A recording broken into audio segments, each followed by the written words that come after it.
Ok, señores, feliz lunes 2 de marzo. Echando un seguimiento a esto y aprendiendo. Se aprende todos los días.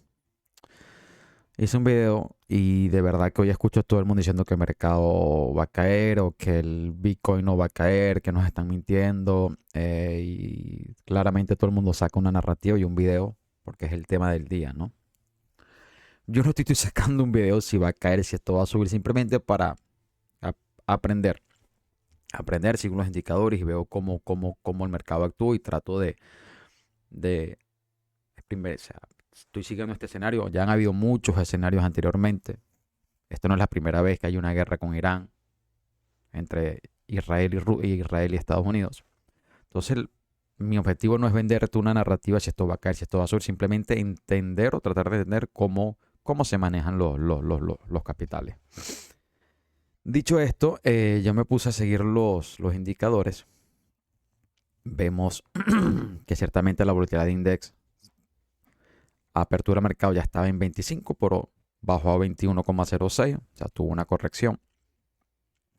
A nivel de bonos, vemos que los bonos subieron enormemente, subieron ya un 2,30%.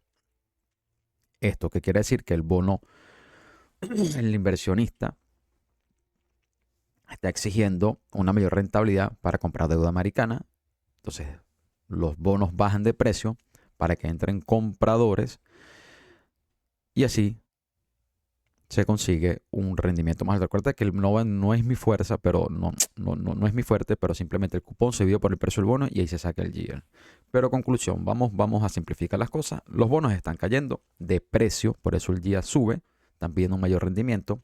Vemos que el VIX subió un 6,04, pero corrigió de manera enorme, de 25 ya está sobre 21,06. El SP 500 normal, nada alarmante. Vamos aquí a futuros. Vamos a futuro. Y el SP 500, bueno, ya se recuperó del 1,5% que tenía. Esto está en diario.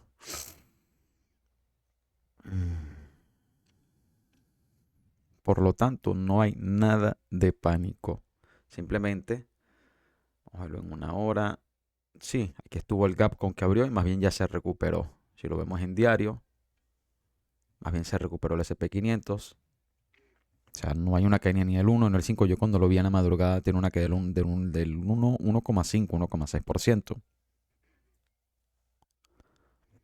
No hay una caída en acciones representativo. A nivel de, vamos a irnos para atrás. También se recuperó el cacao. El Bitcoin ha subido fuertemente. Ha entrado dinero al Bitcoin.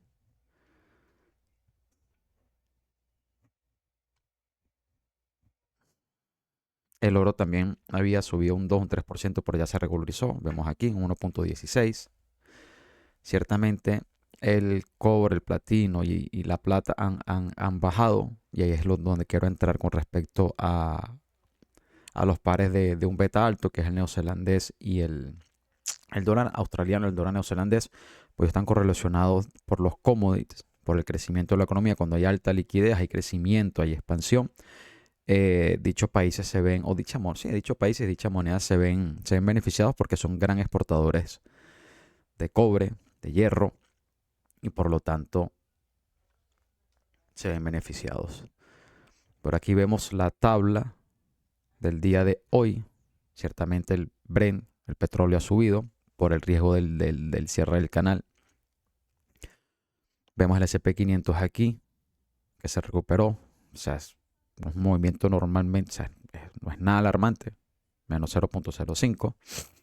Si vemos que el Audi y la Libra, dólar canadiense, sí han caído. Y aquí vemos el platino, aquí vemos la plata.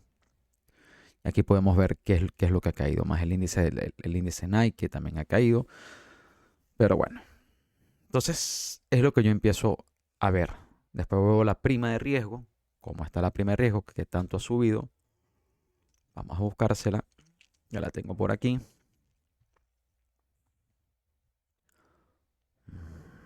Tengo que anclar al principio para no estar buscándola.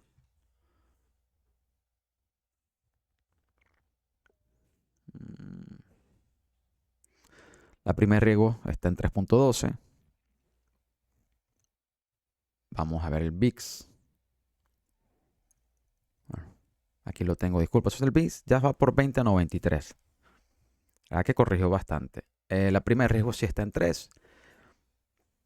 No vemos grandes caídas a nivel de acciones. Entonces veo o entiendo que dado este escenario,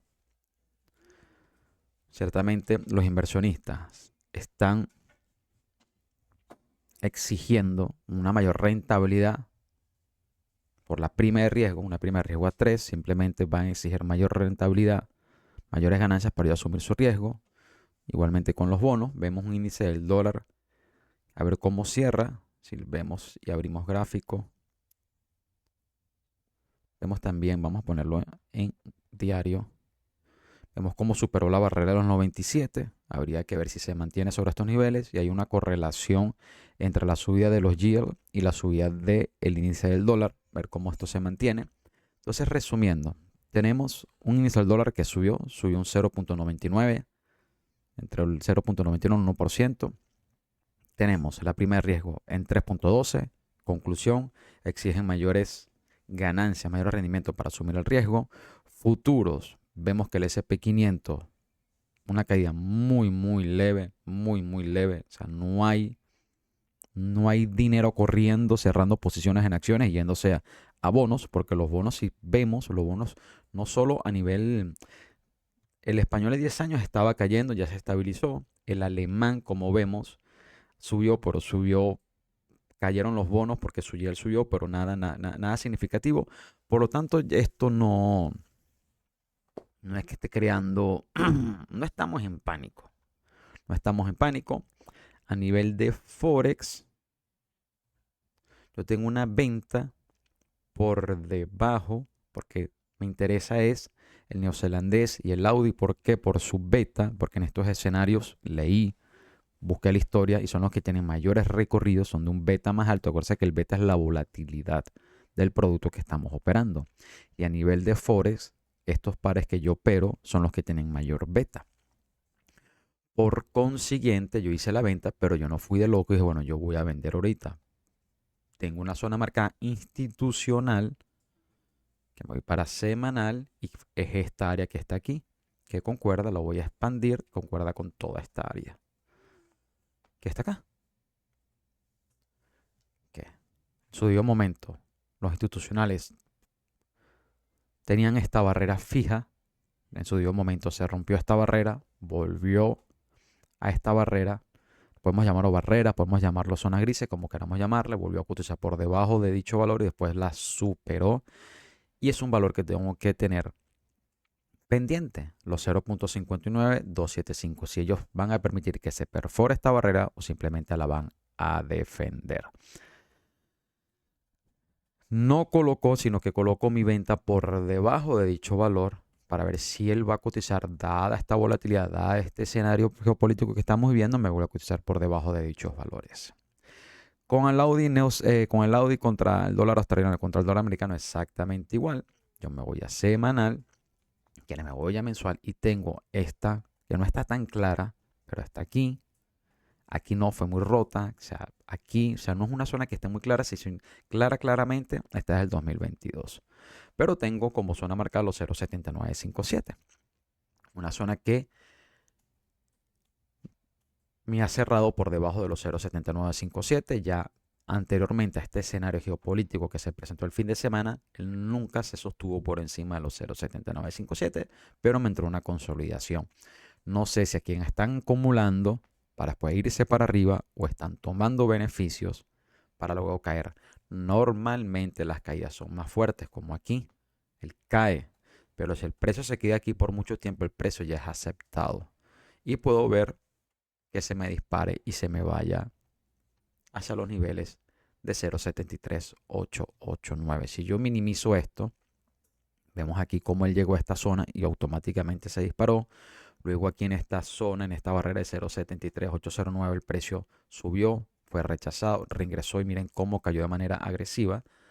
Las caídas son rápidas. Luego tuvo esta pequeña corrección, este pequeño respiro, que es cuando nosotros decimos que ellos vienen a buscar liquidez. Aquí ellos vienen a buscar órdenes pendientes de mercado. Hay órdenes pendientes de mercado, lo que le llamamos libro, lo que llamamos órdenes pendientes de mercado o interés abierto. Interés abierto son órdenes que están aquí, llámese stop loss, llámese posiciones que se dejaron, no se activaron. El mercado viene aquí a activar esa liquidez y después ¿qué hace? Sigue su tendencia normal, vuelve a corregir, vuelve a caer.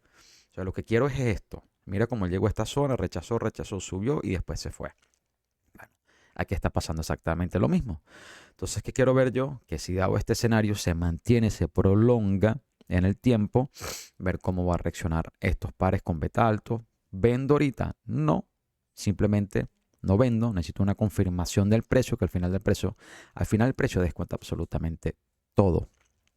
¿Dónde coloco la venta? Justamente por debajo donde el precio ha sido rechazado, por debajo de los 0.70116. Venme a cotizarme por debajo, que esta zona sea rota o que ellos permitan, porque simplemente sueltan sus posiciones y dejan que el mercado caiga. El cobre está cayendo, la plata está cayendo, el hierro, y eso de una manera directa afecta a estos dos pares de monedas. En general vemos que el dólar se fortaleció, vemos cómo el euro está cotizando por debajo nuevamente de 1.17523. Podemos ver cotizar el euro otra vez sobre los 1.14. Simplemente tenemos que esperar. Vemos la libra igual. La libra vemos cómo recuperó. Vamos a poner esto en diario y vemos, mira este rechazo enorme de la libra. Entonces, volatilidad. Entonces, hay que tener mucho cuidado. Mucho cuidado en este escenario. Vemos cómo esto es un ruido enorme con la libra. Y vemos la libra.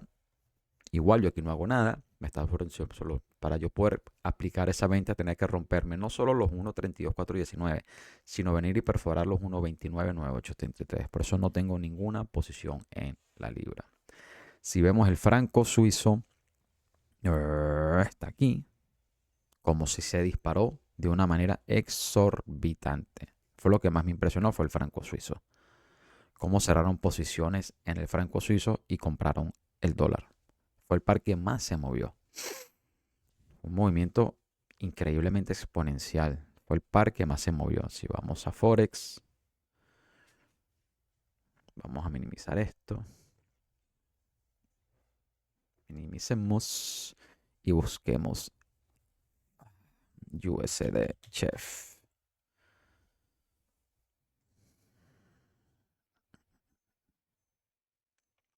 $1.35% se valorizó el dólar contra el franco suizo. Entonces, normalmente cuando hay riesgo, cuando hay miedo, cuando hay pánico, yen sube, el franco suizo sube y el dólar sube. Aquí hay un posicionamiento del dólar. Están cerrando negocios y están comprando dólares. Están cerrando posiciones en el franco suizo, están cerrando posiciones en el neozelandés, están posicionando en el Audi. Están manteniendo posiciones alcistas contra el yen japonés. Simplemente es una fortaleza del dólar. No vemos el SP500 cayendo. Más bien el oro también, materias primas. El oro, como vean, subió en 1.23. No es algo exagerado. Lo normal del crudo por el cierre del canal de Oslo es lo más normal. Conclusión, una fortaleza del dólar. Se posicionan en dólares. Liquidan y se posicionan en dólares. Una vez que este pánico salga, no sabemos cuánto va a durar, podemos ver que suelten otra vez los dólares y vuelvan otra vez a una economía, lo que veníamos, creciendo, y van otra vez a mercados de mayor riesgo. O sea, vuelve al dólar australiano, al dólar americano, al dólar neozelandés. El franco suizo yo sí estaba esperando, simplemente esto me imagino que se habrán apoyado. Estaba en un valor muy bajo el franco suizo, eso no le conviene a Suiza, pero sí me impresionó cómo se apreció el franco suizo. Por consiguiente, nada, toca esperar y ver qué pasa, dejar que pase el día de hoy y ver cómo cierra esto. Y también cuando hay estos escenarios, tienen que tener en cuenta que las primas son mucho más altas. El mercado se protege para que digamos que no haya un aprovechamiento. Entonces tienes que tener mucho capital, mucho dinero para cubrir esas primas y poder tomar este rango. Pero si no lo tienes, simplemente no vas a poder entrar porque es lo que hacen los brokers. Cuando hay esta volatilidad, los spreads se amplían enormemente, las primas suben enormemente. Entonces de repente ni siquiera tienes el escenario para tú tomar una ganancia o tú tomar una operación, pero lamentándolo mucho no cuentas con el capital para poder entrar al mercado y por consiguiente tienes que esperar que el mercado se estabilice para seguir operando. Pero bueno, señores, nada, es esto, así actúa el mercado. Estoy aprendiendo. Aquel que actuó de manera más agresiva por los momentos fue el dólar contra el franco suizo. De resto, el Audi todavía no se ha comportado como yo esperaba. Si vemos en diario, está todavía en este rango, no he visto nada. Igualmente el neozelandés sí hubo esa caída, pero vemos aquí cómo justamente en esta zona el mercado, boom, reaccionó y subió. No cayó, entonces hay que ver si llega a perforar esa zona. El dólar contra el yen japonés normal, una subida. Ciertamente se valorizó, pero increíblemente fue lo del franco suizo. Conclusión, no estamos en pánico, señores. En pánico tendríamos que ver el VIX mantener sus valores sobre los 27, los 28. La prima de riesgo seguir subiendo. El SP500 cayendo. Los índices a niveles mundiales cayéndose. Y ahí uno puede decir, ok, aquí está pasando algo grave. Simplemente el oro seguiría subiendo. El dólar por los momentos se fortalecería hasta que ya el mercado esté repleto de dólar. El dólar dejaría de subir. Saliendo de renta variable, entrando en renta fija, pero nada de eso está pasando. Bueno, señores, nada, seguimos aprendiendo y seguimos observando cómo se comporta el mercado.